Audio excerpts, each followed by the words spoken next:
Bonjour, un nouveau travail sur l'intégration par changement de variable réservé à l'enseignement supérieur avec un nouvel exemple de calcul intégral par cette technique. Donc, vous avez en face de vous l'intégrale de 1 à 2 de ln de x sur racine carrée de x dx. Donc, effectivement, on ne connaît pas de primitive de cette fonction ln de x sur racine carrée de x dx. Donc, on peut penser à calculer cette intégrale par changement de variable. Alors, ici, hop, je vais décider de poser, eh bien, t égale ln de x. Donc, comme je l'aurais expliqué dans une vidéo que je vais mettre en lien, ce qui est important lorsqu'on fait une intégration par changement de variable, c'est que eh bien, l'intégrale i que l'on doit calculer et qui était écrite avec la variable x soit intégralement écrite avec cette nouvelle variable t, donc y compris le dx qui est ici, qui doit se transformer correctement en un dt, et y compris aussi les bornes 1 et 2 que je vais aller calculer tout de suite. Si x est égal à 1, eh bien alors t qui est égal à ln de x, c'est donc ln de 1, et ln de 1, on sait que cela donne 0. Si x est égal à 2, eh bien alors t qui est égal à ln de x, ça sera donc ln de 2, et là, on ne peut pas faire mieux que de le laisser comme ça. Alors, ln de 2, on peut écrire soit avec des parenthèses, soit sans parenthèses. Voilà, notre fonction ln de x sur racine carrée de x, je dois déjà l'écrire intégralement avec la variable t. Donc, il va falloir que j'aille travailler sur ce fameux racine carrée de x. Voilà, alors puisque j'ai dit que t est égal à ln de x, je peux donc en déduire que x est égal à exponentielle de t. Et donc, eh bien, que racine carrée de x, c'est donc égal à racine de exponentielle de t. Voilà pour ça. Donc ça veut dire que déjà, mon expression à intégrer, ln de x sur racine carrée de x, eh bien désormais je sais l'écrire avec la variable t, c'est donc t sur racine de exponentielle de t. Voilà, et je verrai si j'écris ça autrement. Alors, j'avais dit aussi que le dx devait être transformé. Alors, j'ai expliqué dans une vidéo que vous aurez vu en lien qu'il y a deux façons de travailler sur ce fameux dx. Donc là, eh bien, je vais venir prendre ici le fait que x soit égal à exponentielle de t, et donc je vais aller calculer dx sur dt, c'est-à-dire que je vais aller calculer la dérivée de exponentielle de t par rapport à la variable t. Et donc, eh bien, la dérivée de exponentielle de t par rapport à la variable t, c'est exponentielle de t. Et j'en déduis donc que eh bien, dx est égal à exponentielle de t dt. Voilà pour ça.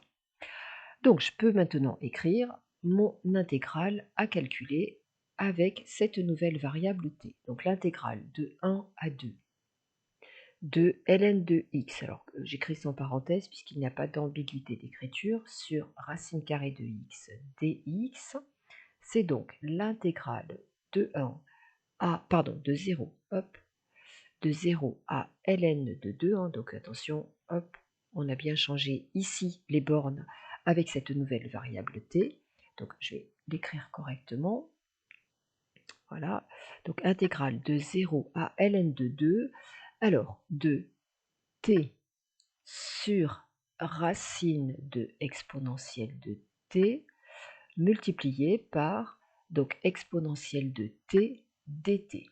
Voilà ce que j'ai pour l'instant. Alors, je vais me rappeler de quelque chose, c'est que racine carrée d'une quantité positive, eh bien, cela s'écrit aussi x à la puissance 1/2. Et donc, en fait, sous ce symbole intégral, alors je vais effacer ce petit rappel que je viens de faire ici, eh bien, je vais pouvoir dire que c'est donc l'intégrale de 0 à ln de 2 de t exponentielle de t sur exponentielle de t à la puissance 1/2 qui donne exponentielle de t sur 2 dt. Je me rappelle une propriété de l'exponentielle, exponentielle de a sur exponentielle de b, c'est égal à exponentielle de a moins b. Voilà, ce qui veut donc dire que, hop, j'ai l'intégrale de 0 à ln de 2, et donc exponentielle, hop, je vais l'écrire là, exponentielle de t sur exponentielle de t sur 2, cela donne exponentielle de t moins t sur 2, et t moins t sur 2, ça fait 2t moins t sur 2, ça donne donc t sur 2. Donc c'est t exponentielle de t sur 2 dt. Voilà l'intégrale que je dois désormais calculer. Alors là, vous allez pouvoir dire, bah oui, bah on n'est pas plus avancé, puisque on ne sait toujours pas trouver une primitive de t exponentielle de t sur 2. Alors, c'est vrai. Par contre, on peut penser à faire maintenant une intégration par partie pour calculer cette intégrale. Et donc, par intégration par partie, eh bien, on pose u de t égale donc t, donc u' de t est égal à 1. Hop, on va poser v' de t égale exponentielle de t sur 2, et on va donc trouver une primitive de exponentielle de t sur 2. Alors, je sais que en dérivation, pour obtenir une exponentielle, il faut dériver la même exponentielle. Donc, hop, je sais qu'il faut que je dérive exponentielle de t sur 2. Lorsque je dérive ceci, c'est de la forme exponentielle de u, et la dérivée de exponentielle de u. Hop, j'ai un petit chat à côté qui n'a pas l'air d'aimer beaucoup les mathématiques, ou alors qui les adore. Désolé.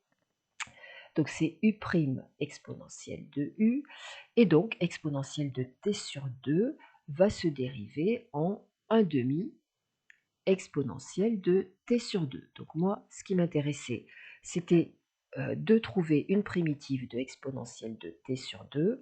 Donc si je multiplie ici par 2, je vais multiplier ici par 2, et je vais bien retrouver exponentielle de t sur 2 en dérivée. Voilà, hop, donc j'ai bien une primitive de exponentielle de t sur 2. Voilà, donc mon intégrale i. Alors la formule de l'intégration par partie, hein, vous savez que, donc ici, qu'est-ce que j'ai fait? J'avais donc u v', alors j'écris sans la variable, hein, et donc cette intégrale-là est égale à donc la primitive uv qu'on met entre parenthèses, donc avec les bornes, hein, bien évidemment, moins l'intégrale de u'v avec la variable. Voilà, donc ça c'est la formule de l'intégration par partie qui provient de la formule de dérivation du produit u fois v. Donc cette intégrale est égale donc à entre 0 et ln de 2, donc u fois v, c'est-à-dire 2t exponentielle de t sur 2, moins l'intégrale de 0 à ln de 2.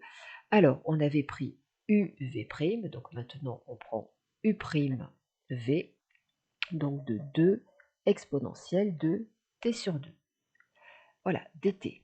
Et là, c'est génial, parce que cette fois-ci, on sait primitiver exponentielle de t sur 2, on l'a fait tout à l'heure. Alors, je vais pouvoir commencer à calculer ça. Donc, hop, je vais mettre un crochet, j'applique d'abord à ln de 2, ça donne donc 2 ln de 2 exponentielle de ln de 2 sur 2. Voilà, hop. Moins, donc ça c'est lorsque j'ai appliqué à 2, à ln de 2, j'applique à 0, et bien 2 fois 0, hop, déjà ça va donner 0, voilà. Et puis moins 2 fois l'intégrale de 0 à ln de 2 de exponentielle de t sur 2 dt. Voilà, exponentielle de t sur 2 dt, on l'avait déjà primitivé tout à l'heure, hein, c'est ce qui a été fait, hop, je vais mettre de la couleur, c'est ce qui a été fait ici en fait, dans cette ligne-là. Voilà, ça donne donc, hop, 2 ln de 2, alors exponentielle de ln de 2 sur 2, soit je peux le laisser comme ça, soit je peux mettre racine de exponentielle de ln de 2. Bon, je vais laisser exponentielle de ln de 2 sur 2. Attention à ce que l'écriture soit bien claire et que le sur 2 couvre bien le ln. Moins 2 fois, et donc primitive de exponentielle de t sur 2, c'est donc 2 exponentielle de t sur 2, hop, entre 0 et ln de 2. Voilà, ceci est donc égal à 2 ln de 2 exponentielle de ln de 2 sur 2 moins 2 facteurs de 2 exponentielle de ln de 2 sur 2, et puis j'applique à 0 moins 2 exponentielle de 0 qui fait 1. Et je vais donc avoir mon résultat 2 ln de 2 exponentielle de ln de 2 sur 2 moins 4 exponentielle de ln de 2 sur 2 et plus 4. Et voilà le résultat de cette intégrale en valeur exacte. Ce que je peux aller faire, c'est pour vérifier, prendre ma calculatrice.